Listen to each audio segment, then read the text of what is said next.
There is a specific moment in analog horror that I always find myself coming back to watch.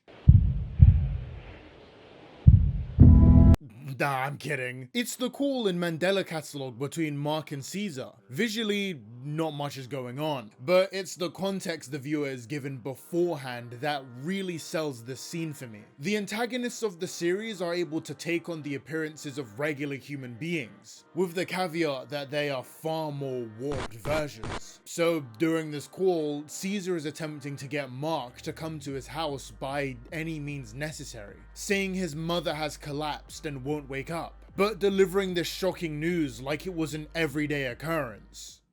It's not me, it's my mom. She's knocked out cold and I have no idea why. At first, I believed the acting was just bad, but in the last frame of the call, we see Caesar's face also become contorted, and that's when the questions started rolling in.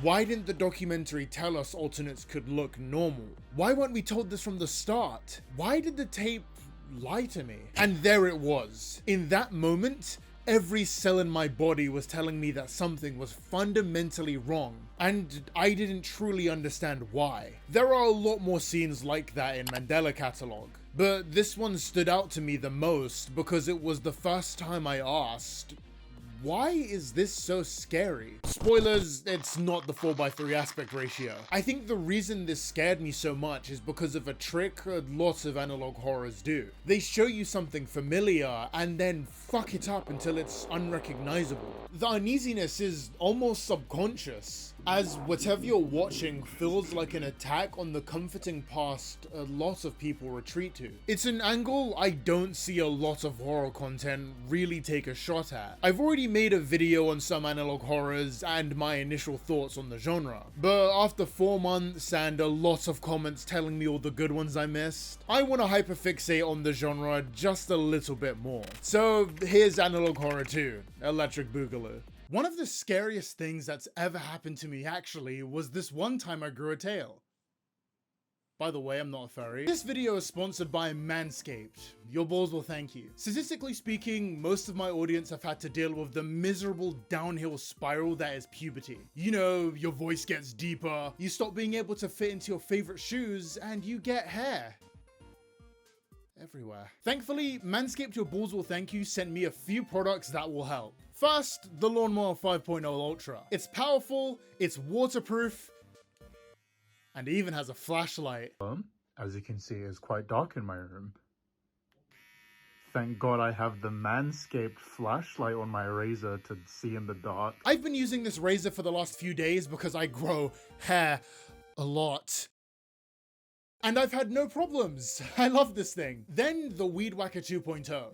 I was always worried about something like this hurting my nose, but thanks to Manscaped Your Balls Will Thank You skin safe technology, you'll never have to worry about any residual damage from either razor. Holy shit, they have more stuff. A custom bag just for all of your grooming tools, and these comfortable boxes that I may or may not be wearing right now. With Christmas coming up, you should treat yourself or someone you know to the Ultra Performance Package Ultra. You get 20% off and free international shipping using code DBO at checkout, or by using my link in the description. So check out Manscaped Your Balls Will Thank You. And thank you, Manscaped Your Balls Will Thank You.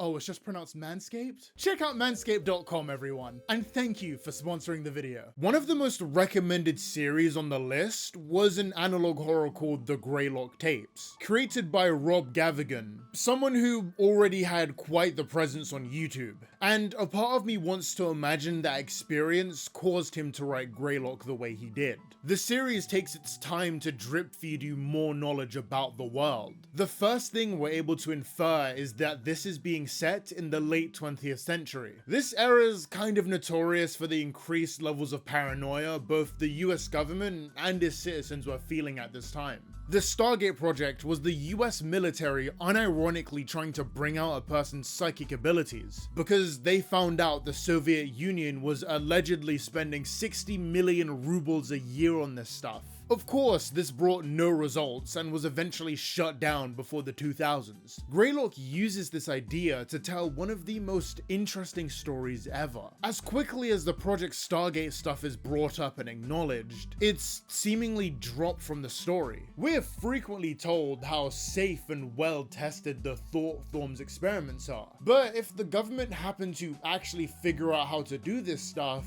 surely they'd use it and we'd see it. But that's where the main antagonist is established. Seminodyne's logo has appeared all over the series, in the background or at the end of tapes. At first, I thought this was just a made-up brand the creator made to fill in blank spaces. They seem to handle a lot of things like communication, phones, radio, you know what communication is. This again didn't raise any eyebrows until I saw the CEO of the company. Of course, this could have just been a bad picture. I have a lot of experience with those. But it's the uncanny smile that he and all of his colleagues are wearing, and their sunken eyes. Like they aren't even really interacting with us. They're just running through their dialogue, attempting to trick us into thinking they're regular people. But they aren't even people at all. We find out in another tape that these creatures are able to shapeshift, and have done so to be worshipped by older civilizations that were considered lost to time. Fun fact actually,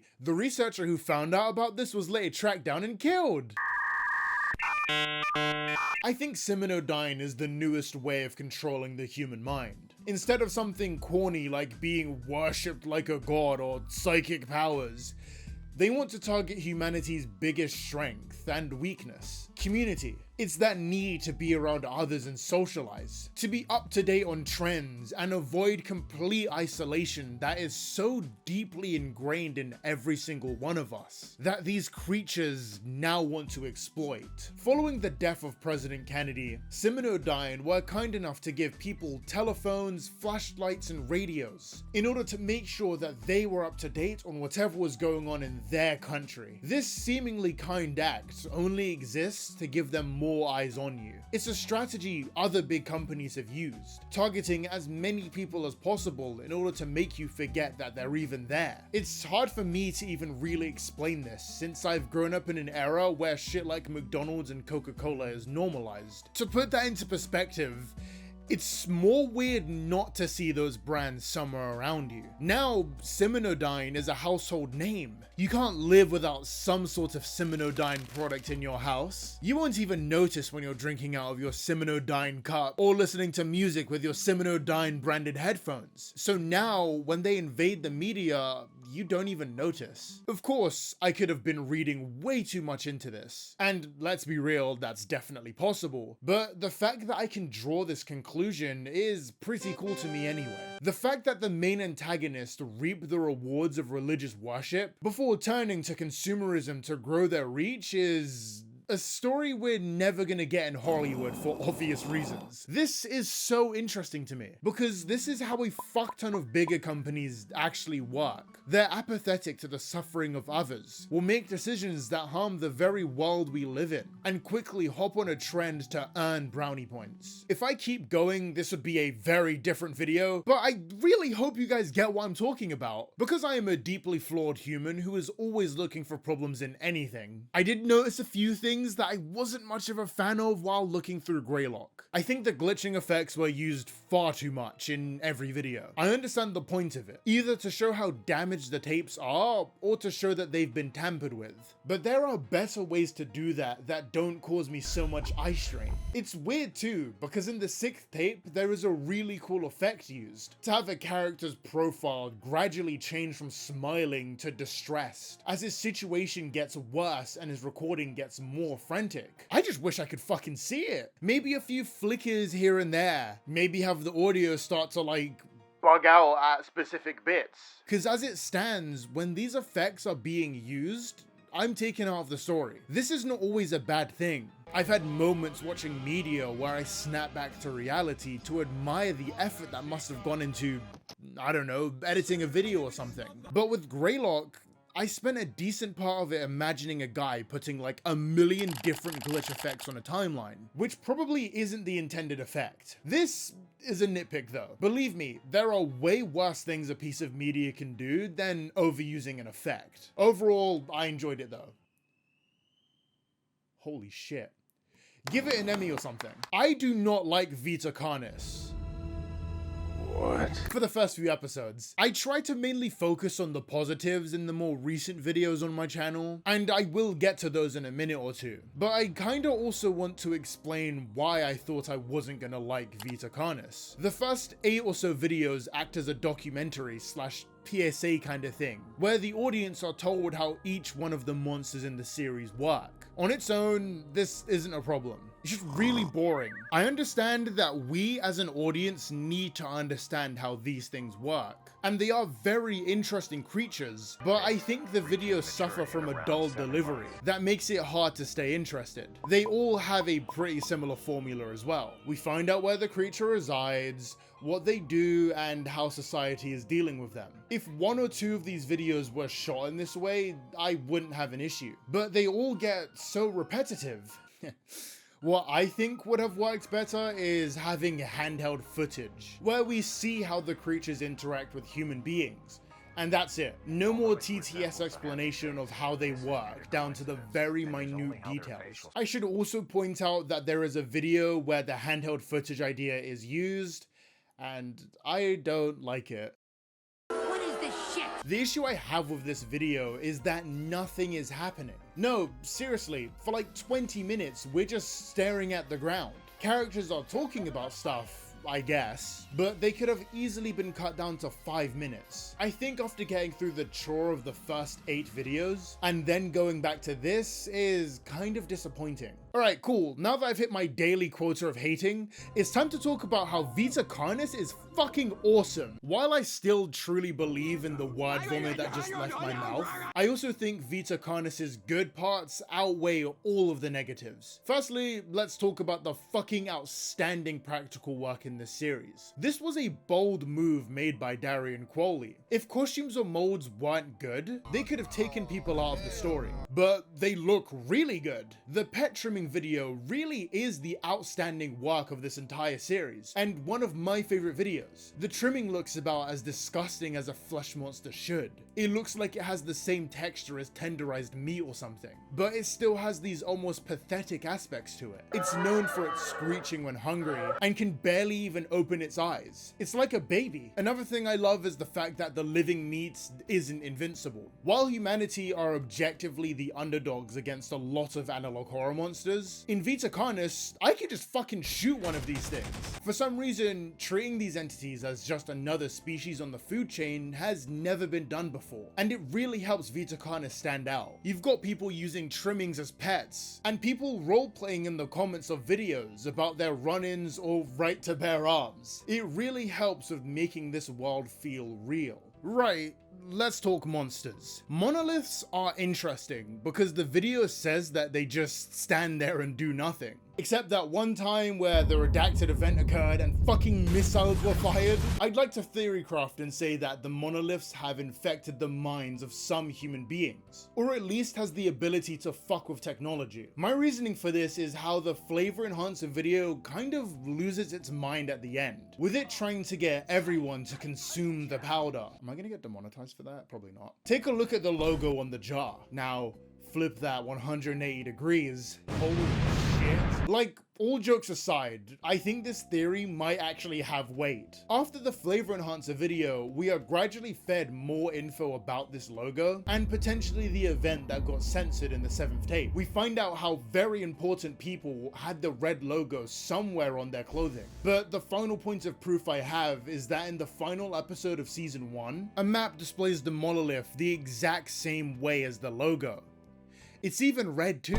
The reason this tape even exists is because 3 other squads went missing after interacting with it. So when this new squad goes in to find out what happened, we find these same people worshipping the monolith. All of the living flesh has some sort of defense mechanism. I think the monolith creates a hive mind that infects the only possible threat to these things, human beings. This would explain the weird ads, the triangle iconography, and why the tape was so censored. Also, I haven't watched season 2, so if I'm wrong, don't correct me. Now, stop me when you've heard this before. There's this channel on a network that sometimes gets a bit weird. Sometimes it's an altered version of an original broadcast, or new footage entirely. The similarities to Local 58 aren't super hard to see. I don't mean this in a bad way either. It's just the connection my tiny chimp brain made. I'll also be using a similar format to the other video to talk about this section too, because that's the only real way I know how to explain why I like this thing. The first episode, titled The World's Weirdest Animals, starts off how you think it would. A display of a few odd creatures that live on the planet. It's kinda like a PowerPoint a kid in school haphazardly put together last minute. Crappy transitions included.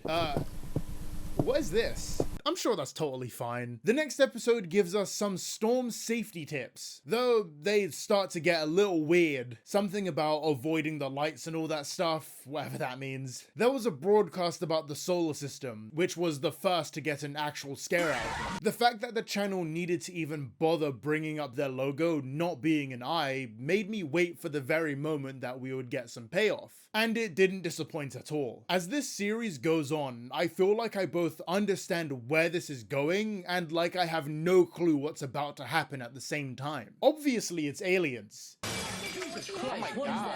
Right? You know, fake humans, a new planet in our solar system who is staring at us. The storm the broadcast actually warned us about being something to do with aliens invading, right? Then what are the lights? Okay, then maybe the aliens are communicating with us or something. This is such a mindfuck. This is definitely the most open-ended one of these has really felt to me. Because despite my idea making sense in my head, there are far too many holes that come along with it. That's also not bad, by the way. It's the same kind of feel a Dark Souls boss fight probably has. You know, like I'm more frustrated that I can't put the pieces together yet. A lot of it just doesn't add up yet. And along with that, I'm also stuck on the edge of my seat by the actual horror elements as well. I love this, by the way. It so perfectly shows the audience how these things view people. They're probably just mimicking a person they've killed, understanding that these kinds of reactions get attention from other humans, but not really understanding why or even how to act to justify these emotions. It says so much by saying so little, and that is a very high bar to pass. Trust me. Currently, with the episodes I had seen, I was ready to write off Gemini Home Entertainment as something good enough to recommend, but I wasn't passionate enough to talk about. But there was one video that changed everything. For most of the time that I was watching Gemini Home Entertainment, I truly thought that the disruptions to the broadcast were caused by aliens. But any info about defending yourself was an intentional choice to prepare humanity for the worst. Or I did until the home invasion broadcast. The intro to the channel has been slowly deteriorating the longer we went on watching. And I have this strange feeling that it's all connected with how out there stuff started to get. The fucky intro to the broadcast is acting like a mask, slowly cracking at the cusp of reaching its goals. The home invasion broadcast plays out how I thought it would. Just us getting some tips, and then we see a fake human. But no, the language used and the way it's shot made me realize something else. This isn't a broadcast to stop home invasions. It's a broadcast of how to pull off a successful one and not get caught. So here's my theory of what Gemini Home Entertainment really is. I think everyone will agree that the fake humans are aliens. Probably. What would be the best way to communicate with an alien without it seeming suspicious? Just a regular TV show, innit? So I think the aliens are using the Gemini Home Entertainment channel as a way to talk to the aliens invading Earth. Of course, a lot of stuff from the channel could be read as a regular broadcast, but if I were coming into a foreign area, I would consider a lot of this info very useful in stopping myself from being found out. Right? A lot of this really hinges on the home invasion video, and how blatant it looks that this wasn't being made to help out the average suburban family. I'm genuinely curious to see what other people think, so leave some stuff in the comments maybe. Let's get that engagement up. Woo! Wowee, wasn't that a great and short video on analog horrors that I liked for the most part? Don't look at the rest of the video length because I'm totally done with talking about this stuff. So let's thank the Patreons. Okay, this bit is kind of boring now. Do you remember the documentary, Won't You Be My Neighbor? Something that was so interesting about that documentary is the choice of visuals. When people are talking about these more serious topics, we're being shown these children's drawings. And this conveys a lot about how their interviewees remember these events. Firstly, that these are childhood memories. It tells us how they haven't truly grown past that moment.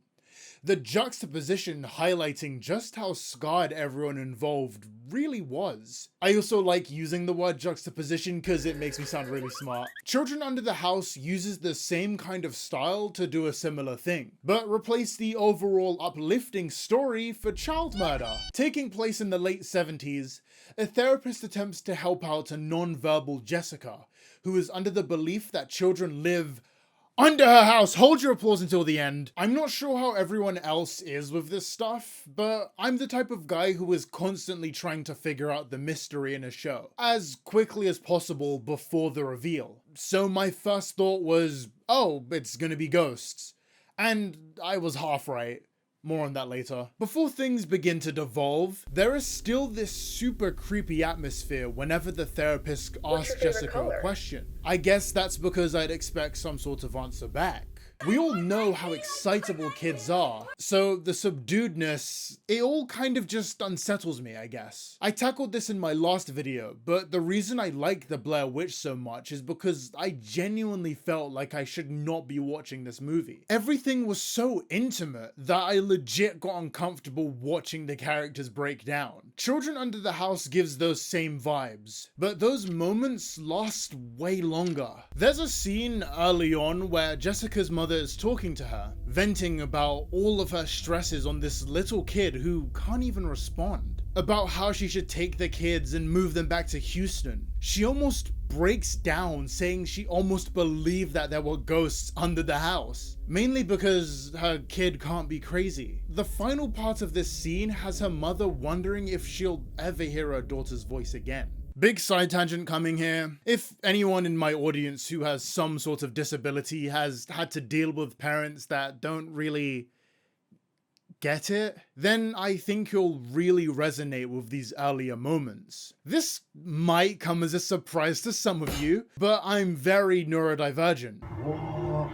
Nah, I never knew that. I mean, have you seen my Undertale use video? That should have been the dead giveaway. The point I'm trying to make, I guess, is that this conversation hit me really hard. Having your parents be aware of your, let's just say, quirks, but not truly getting how they affect you and hoping that you'll just grow out of it and be normal again. There's that angle, and also just the deterioration of a family. Jessica's parents are distant. Her mother implies that she wants to split away from her husband, and all of this is happening directly in front of Jessica's eyes. It's also the therapist's running theory on why Jessica has suddenly gone nonverbal. Things start to look like they're improving though. Jessica's parents started to go to therapy, and her father wrote a very passionate letter telling his family that he was going to try harder and that he was going to believe Jessica. Wow.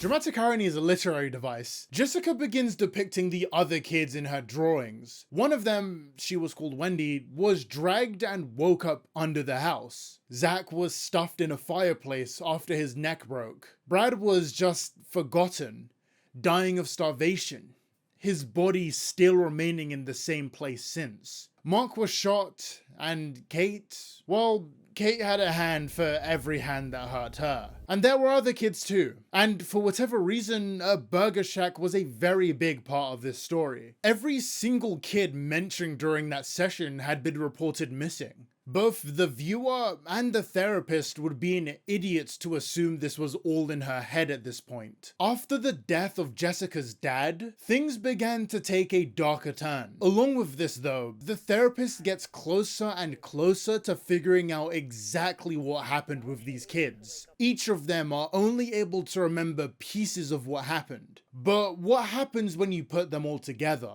The killers had finally been revealed. The Clarks, the previous owners of the house Jessica lived in, and the owners of the burger shack that was mentioned earlier. But as we piece everything together, the therapist has a gun pointed directly in her face. With how these analog horrors tend to go, every road leads to her death.